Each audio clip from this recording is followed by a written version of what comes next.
hampir semua negara sekarang ini rebutan yang namanya investasi. Kenapa mereka mau berinvestasi? Hampir merata di luar Jawa. Entah itu jalan tol, entah itu pelabuhan, entah itu airport, entah itu jalan provinsi. Kabar gembira, Jokowi ungkap hampir semua negara rebutan investasi di RI.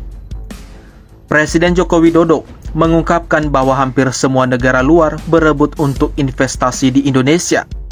Jokowi menyebut dua data yang membuat negara lain rebutan investasi di RI.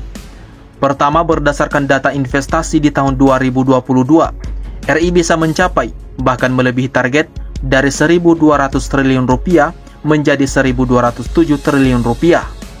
Kedua, Jokowi menyebut pertumbuhan ekonomi Indonesia mencapai 53%, di mana angka tersebut muncul dari luar Pulau Jawa.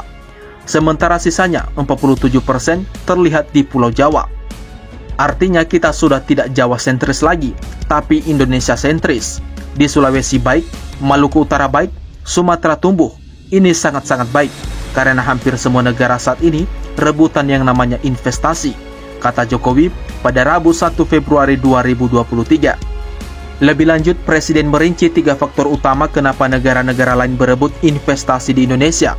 Pertama, pemerataan infrastruktur seperti jalan tol, pelabuhan, hingga bandara yang tidak hanya tersebar di Pulau Jawa. Kedua, stabilitas sosial dan politik serta keamanan Indonesia yang dianggap baik. Ketiga, fundamental ekonomi RI yang juga dianggap baik. Ketiga faktor itulah yang membuat banyak negara mau investasi di negara kita. Kemudian ada juga faktor lain seperti keberhasilan Indonesia dalam kepemimpinan G20 yang lalu, hingga yang terbaru RI kembali dipercaya menjadi ketua ASEAN.